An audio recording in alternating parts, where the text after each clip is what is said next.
When I was growing up in the 80s and 90s, hip hop was critical of criminals. Many rappers were telling you exactly what life in the streets would cost you with songs like Self-Destruction by Boogie Down Productions, featuring a ton of other artists from that scene at the time. Fight the Power by Public Enemy, Hey Young World by Slick Rick, Another Victory by Big Daddy Kane, and Us by Ice Cube. They were critical of the culture. They recommended books. They talked about education. But now, the most streamed artists in Black music are glorifying the very behaviors destroying our communities. They rap about drug use and killing their ops. Several of them don't even seem literate. And the audience for that? Largely our children, but also us. We're buying it. We're streaming it. We're putting it in front of our children. And then we act surprised when our children replicate the actions that they hear on the records.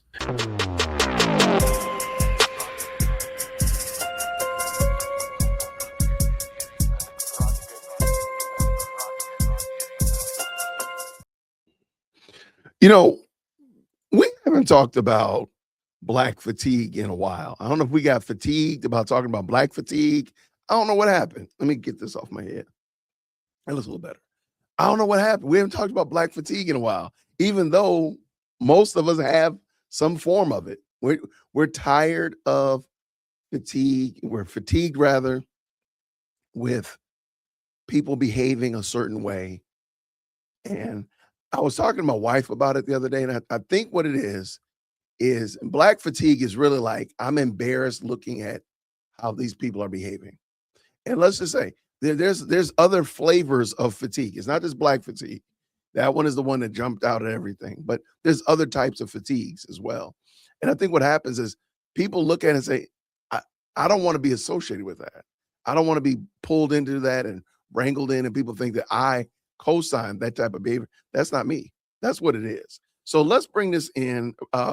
Shout out to this young brother, great podcaster, talking about Black fatigue. And his channel is called Consider Culture. Let's bring him in.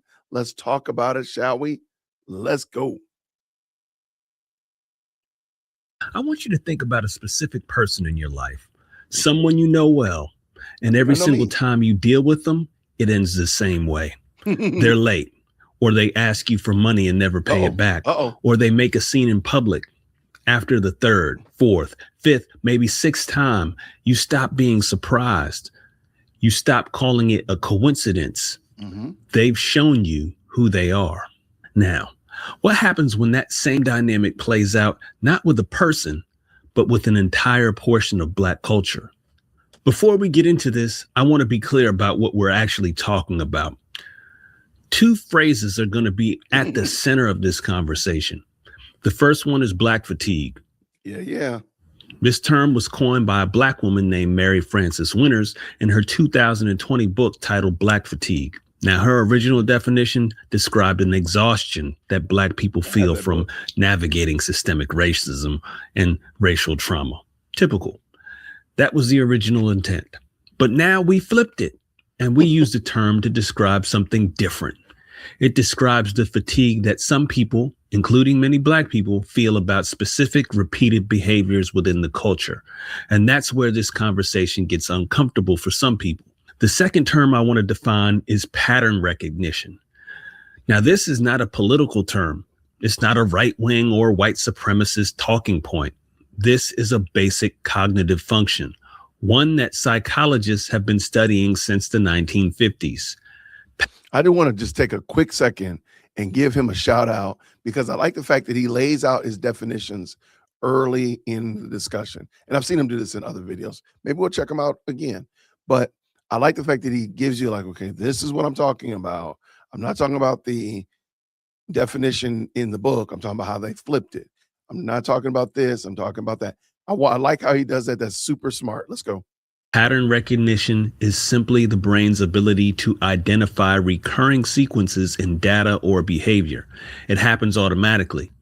When you avoid a certain road because there's always traffic at that time, that's pattern recognition. When you stop lending money to a specific friend because they never pay it back, that's pattern recognition, right? It's not prejudice or a prejudgment. It's experience that leads people to expectation.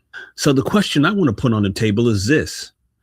When people express Black fatigue about certain behaviors within our culture, is that racism or self-hatred, or is it pattern recognition? See, now I already know what some of you are thinking, but hold that thought, because before we get to any conclusions, I want to show you the specifics, and then we can decide together if the word fits.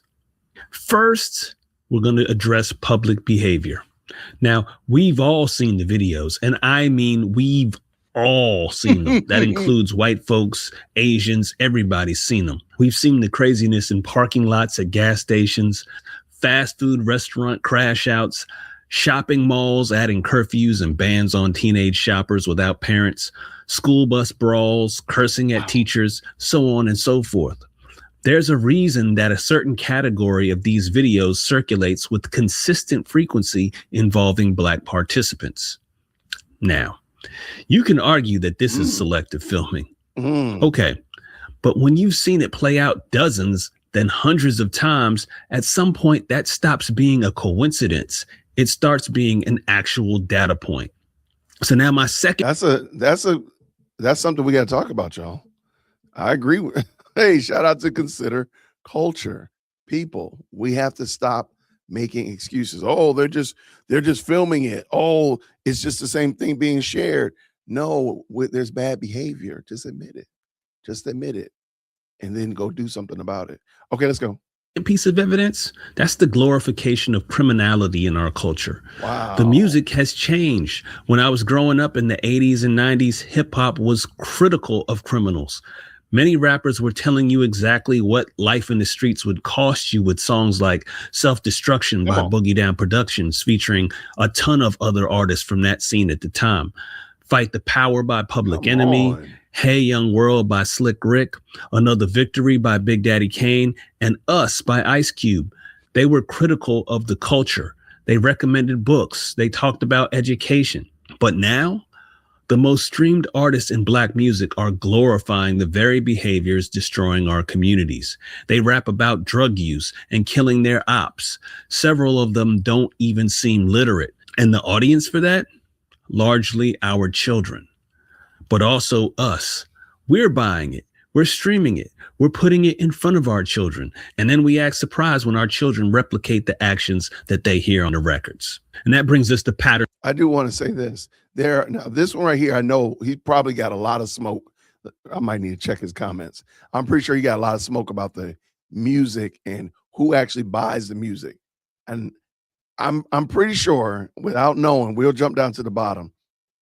There gonna be a lot of people saying, well, other people listen to this music, or this particular people group run the music industry and they're pushing this type of music out there. That could be true. That could be true.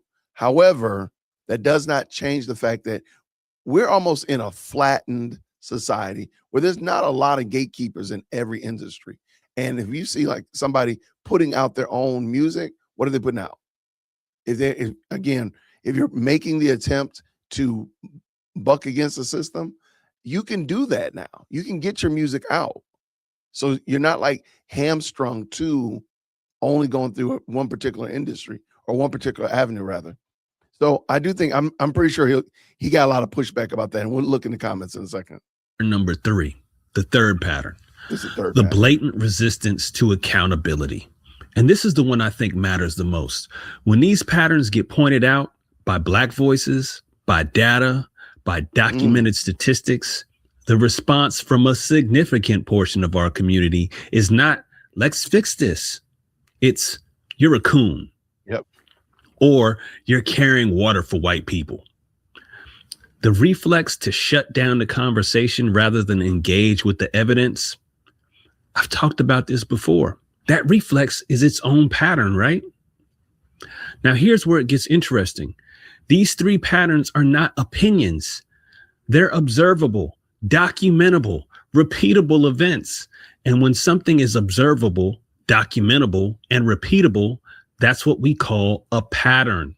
And when something is a pattern, The appropriate response is to recognize it, not to call the recognition racist or self-hatred. Hold on, I'm going to stop right here. If this is a conversation you think needs to happen, hit that like button and subscribe. Go ahead and keep having these brother. Discussions. Now, like is pattern recognition ever misused? Absolutely. People can observe one incident, overgeneralize, and apply it to an entire group unfairly. That is a prejudgment, and it's worth distinguishing between the two. But here's what I want you to consider. The difference between prejudice and pattern recognition is evidence. If you have documented, repeated, observable behavior, that's a pattern. If you're drawing a conclusion from a single incident or a stereotype, that's a prejudice. And most of the people expressing Black fatigue right now are not working from stereotypes. They're working from video footage, crime statistics, a lived experience. That's pattern recognition. Let's be clear about that. Thomas Sowell once said, when you want to help people, tell them the truth. When you want to help yourself, tell them what they want to hear. The Black fatigue conversation is uncomfortable.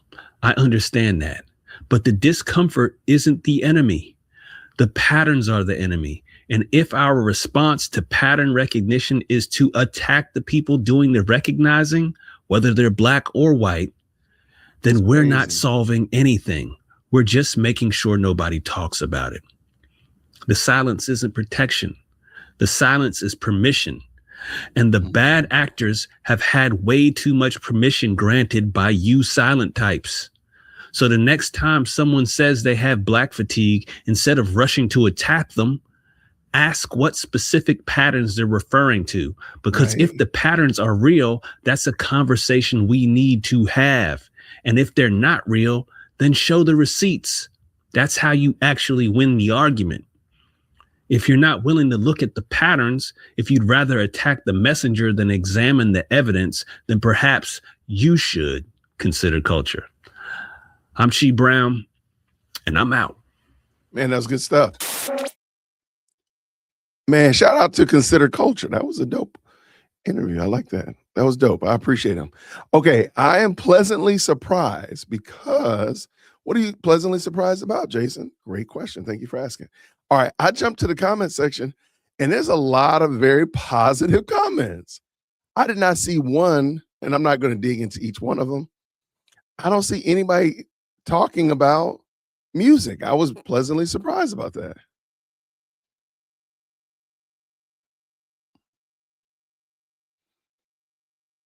All right, I'm searching through, just looking real quick. I don't see it, but check it out.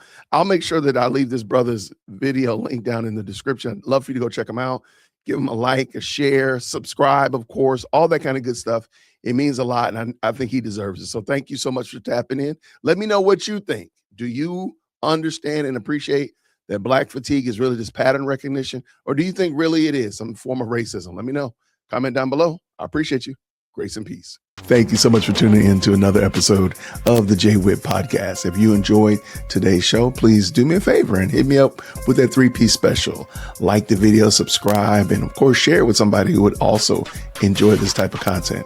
And make sure you leave a comment because I do pin the best comments to the top. So thank you so much for tuning in today. And until next time, everybody, grace and peace.